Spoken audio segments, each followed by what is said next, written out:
Today we're taking a look at these MLB matches, which are happening on Saturday, July 1st, 2023, and giving you our team and total picks for today. Welcome back to High Stakes. Before we dive into our video, don't forget to subscribe and to push the notification bell so you don't miss any of our videos. Also check out our Patreon if you want access to our premium picks. Our Patreon is a way for us to help you improve your chances of making more money. You will find the link to our Patreon in the description and comments section below. Washington Nationals vs Philadelphia Phillies. Washington hasn't officially announced its starting pitcher, but all reports indicate that left-hander Mackenzie Gore will start on Saturday. Gore is 4-6 with a 3.89 ERA this season, while in his last 5 starts, he's 1-3 with a 4.55 ERA, and against the Phillies this season, he's 0-1 with a 4.50 ERA, as he went 6 innings, allowing 3 runs on 9 hits. As a pitching staff, the Nationals have a team ERA of 4.63, which ranks 26th. Philadelphia enters the series with Washington with a record of 43-37 and are 1.5 games back of the San Francisco Giants for the final wild card spot. This season, the Phillies are slashing .257, .321, .417, which ranks 10th, 16th, and 11th in the majors, while at home are slashing .254, .323, .399. This season against lefties, Philadelphia is slashing .247, .298, .431, and against the Nationals, Philadelphia is slashing .324, .394, .604. The Philadelphia Phillies have not played their best baseball this season, but they have been showing signs of improvement lately. Zack Wheeler, the Phillies' starting pitcher, was not at his best in his previous start against the Washington Nationals, but he is typically better at home, and the Nationals' offense is not good enough to beat him twice. The Phillies have a 21-14 record at home this season and a 17-11 record as a home favorite, while the Nationals have a 19-21 record on the road and a 19-21 record as a road underdog. I expect Wheeler to have a rebound game and the Phillies' offense to continue its hot streak, leading to a Phillies victory. I recommend betting on the Phillies with a run line. Along with taking Philadelphia, I also the over in this matchup. If the Phillies are to lose this game, it is likely due to the fact Washington got to Wheeler early, and although I do think they will tag him for 2 or 3 runs, I expect Gore to struggle against this Phillies lineup. In Wheeler's last 5 starts, he's allowing 2.8 runs per start, while Gore is also allowing 2.8 runs per start. Yet, with him being a lefty, I expect Philadelphia to get to him early and then take advantage of the Nationals bullpen which has struggled. Take the over. Cleveland Guardians vs Chicago Cubs. The Guardians are playing well at the moment and they've won 7 of their last 10 games. They are currently tied with Minnesota in the AL Central standings and will try to increase their division lead with a win over the Cubs, which will give them their 8th win in their last 11 games. Cleveland is averaging 4.01 runs per game. Their .249 batting average is 16th in the league. Their .314 on base percentage is 22nd, while their .376 slugging percentage is 26th.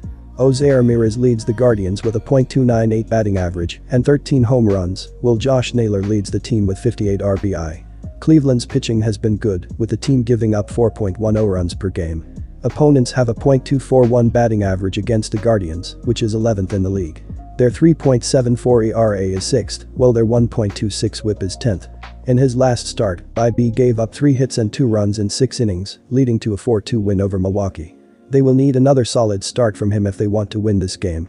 The Cubs followed up their 4-game winning streak by losing their last 4 games. They will try to turn things around with a win over the Guardians, which will give them their 5th win in their last 9 games. Chicago is averaging 4.54 runs per game. Their .247 batting average is 17th in the league. Their .327 on base percentage is 10th, while their .399 slugging percentage is 17th.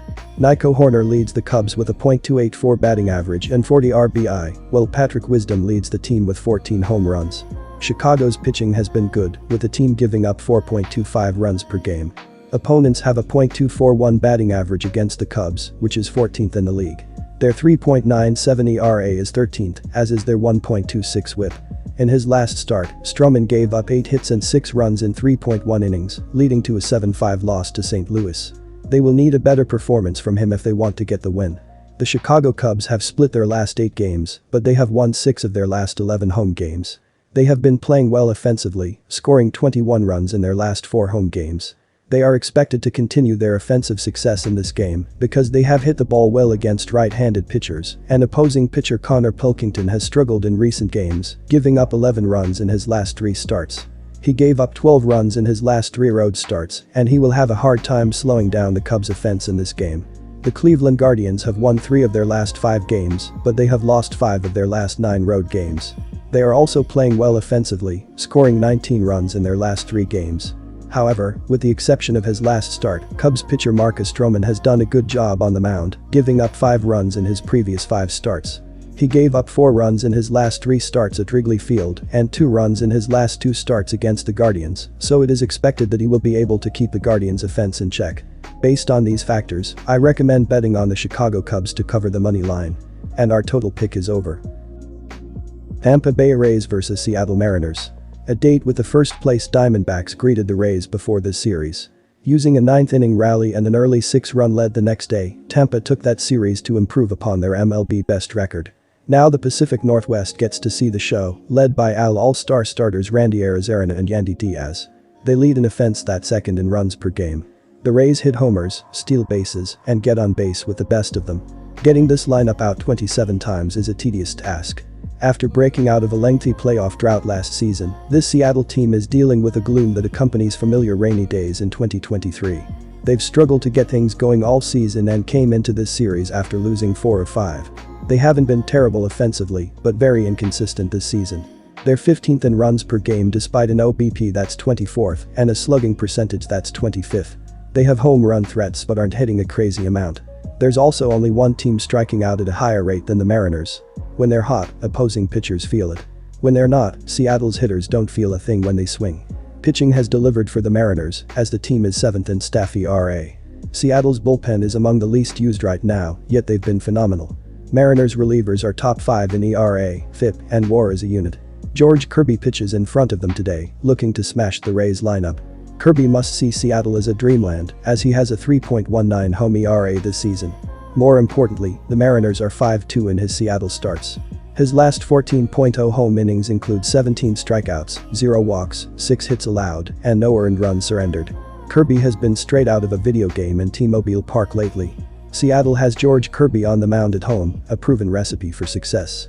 It's hard to hold these Rays bats down, but if anyone is capable, he is. After him, an elite bullpen should be capable of slamming the door shut. Tyler Glasnow has been a coin flip in his limited 2023 action, so the Mariners bats may tee off on him. Even if they don't, he's not stretched out enough to save Tampa's relievers. They aren't awful, but they're hittable. Take the Mariners in the Saturday bout.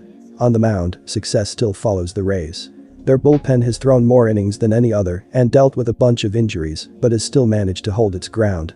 Meanwhile, Tampa's rotation has been money, and Tyler Glasnow's return should only bolster that moving forward. In 3 of Glasnow's 6 starts, he only gave up 1 run. The other 3 weren't as pretty, allowing at least 3 runs in each game. He's been inconsistent since returning from injury, but that's not too surprising. Tampa can afford to deal with it since he's a beast at his best, and they have an offense that can bail him out. Our total pick high over.